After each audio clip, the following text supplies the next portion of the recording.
This year in reading, when you are done reading, there are some days we may ask you to write about your reading.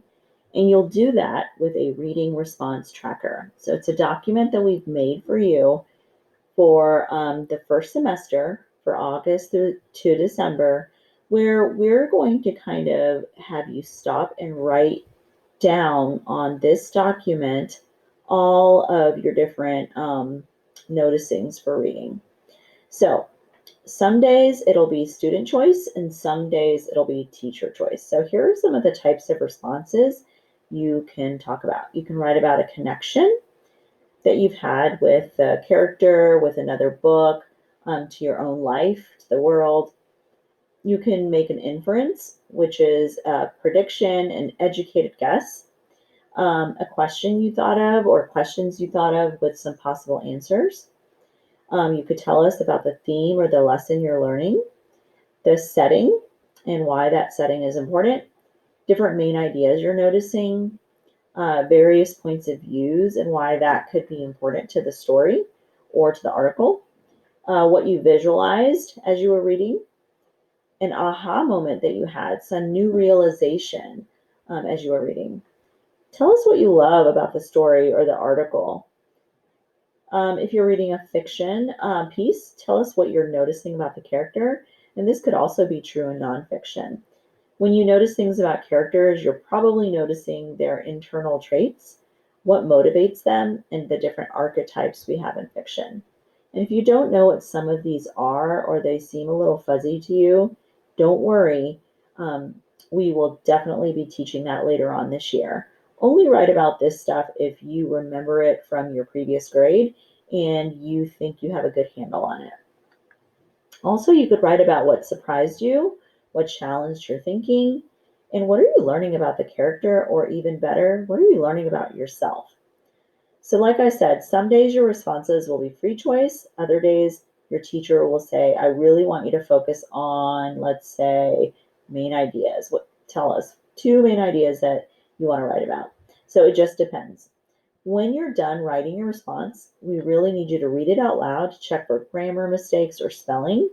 Using these tools like spelling and grammar, it'll help you to check. It doesn't show everything, so you still need to go through that on your own, but using those tools will really, really be helpful. Now let's focus on what the response tracker should have. It should always have the date that you're writing it, so today's date, and this is my example. So I wrote this 9/1/20. The book title and the author and the pages that you read today. So I read the book Mufaro's Beautiful Daughters, and I started on page 1, ended on page 8. So I like to put the starting page and the ending page, not just the total number of pages I read. Then I want you to focus on what are you responding about. Pick one item that you want to talk about, and it should come from this list that I gave you up here. What is one thing on this list that you would like to really write about today? Now, if it's something that your teacher says you have to write about, make sure you put that there. So today I'll be writing about what I noticed about the character and specifically the character's trait, and I'm making an inference about the trait. Okay. And then this last part right here is where you actually do your written response. Here are some requirements. Okay. So I'm going to try to use my pen tool here to see if I can circle a few things that might be important for you. So when you're writing, it should be written using complete sentences. That is super important. I do not want to see just like bullet, bullet, bullet, and then you write kind of like a quick little one-word answer. We don't want that. We want you to get into the habit of practicing a written response with complete sentences, proper grammar, and all that good stuff. Now, there are some days where I might say just list your ideas. So if you see the word list or something like that, then I think it's okay to just use bullets. But for the most part, this should be in complete sentences. Another important feature is I would love for you to stick to 3 to 5 sentences. That's typically about a short mini paragraph. We don't want long essays because these are short reading responses, so no more than 8 sentences if you can help it.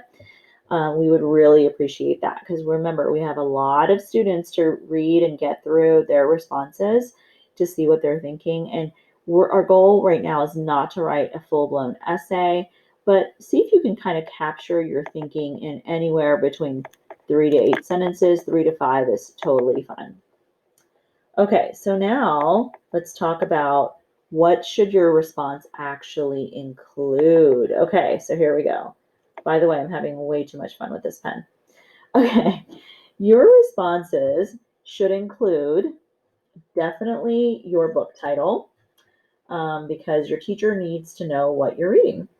We want to know about the main characters. We want to know their names. We want to know at least 1 to 2 sentences, just a quick little major event of what you read today. If it goes longer than 2 sentences, you definitely need to cut that down. I think if you can summarize what was the character doing in 1 sentence, that's perfect.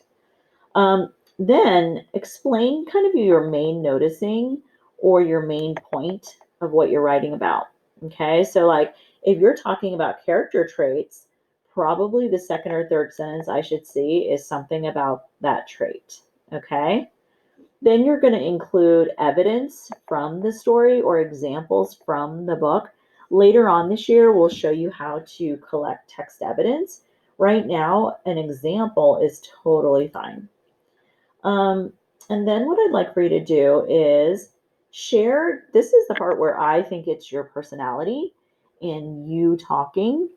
And this is the part that teachers love to read. It's your own thoughts, your own comments, your own ideas, your own opinions, your own inferences, your own explaining of why something is so important that you stop to jot about it and write about it. So I would love for you to infuse your beautiful personality into this section where you're explaining. I always like the explaining to be a little bit longer, like 2 sentences if possible, because that really shows us who you are and what you're thinking about and how you're feeling about everything. And then finally, you can throw in a final concluding sentence. So this is kind of how your responses should look like. I am going to demonstrate right now because I wrote one and I want to show you what mine looks like. So here we go. Let's see if you can see if I have all the parts, okay? In the book, Mufaro's Beautiful Daughters, I noticed that the main character, Manyara, is very selfish. This is true because there was a starving child in the town she passed who was begging her for food. Manyara completely ignored the boy. Later on in the story, her sister Nyasha feeds the hungry boy, proving that she is the complete opposite of her selfish sister, which is kind and generous. I am really liking this book, and it's reminding me that I need to make sure that I'm more generous in my own life. Okay, so let's talk about what did I do well in this response and what do I need to fix and get better. So, do I have the book title and the main character names, and do I have kind of a rundown of what happened in my reading? So here's the book title, here's the main character, and here's another one down here later. Notice that I didn't just say the word she or he or they. You cannot use these pronouns until your reader knows who you're talking about. So always start with the name of the character. Don't start with the pronoun he, she, we, none of that. Okay? All right. Now, the one thing I may be missing here is a major event that happened in the reading today. I didn't give like a little summary. Instead, what I did was I kind of put the major event within what I noticed. So if you're clever and you can do that, awesome, do it. Okay, so my main noticing was about the traits. Like this girl ignored a starving child, which was that boy, right? That's an important noticing. And what I'm doing is I'm inferring the trait, which is one girl is kind and generous, and the other girl is selfish right there. So I've got this down. I explained my noticing. And then within my middle part, I even gave examples from the book. I gave exact examples of how they're being selfish, how they're being kind. And then I'm going to end with my own thoughts and explanations of how it's affecting me. I'm really liking this book. It's reminding me that I need to make sure that I'm more generous. Kind of combine both of those here. I could also still write a final concluding sentence, but when you're wrapping it up by ending with how it's impacting you, I think that's a great way to go. Now, if I wanted to, I'm going to try to type a final conclusion statement, something like this. Let me unfreeze my mouse there. Here we go. I am excited to find out more as I get to the ending of the book. That's another way to just kind of wrap it up, telling us your future plans. And that's it. That response didn't take me too long because I knew what I wanted to write. So here's my other suggestion for you. When you are reading independently, I think it's a great idea to use a post-it note. And on the post-it note, you will be, as you're reading, stopping and writing down what you're noticing. What is your brain talking to you about? What's your inner voice saying? Whatever you're noticing on that post-it note will end up being your reading response typically. Okay? So that's a good way to keep track of everything is your brain needs to write it down because it's really hard to remember it all. And otherwise you'd have to go back in the book and figure it all out. But post-it notes can be huge. They can help you so much. So I would recommend a post-it note. Another option is just having a page in your reader's notebook. So as you read, you would take notes in your reader's notebook. Okay? So writing will help you remember.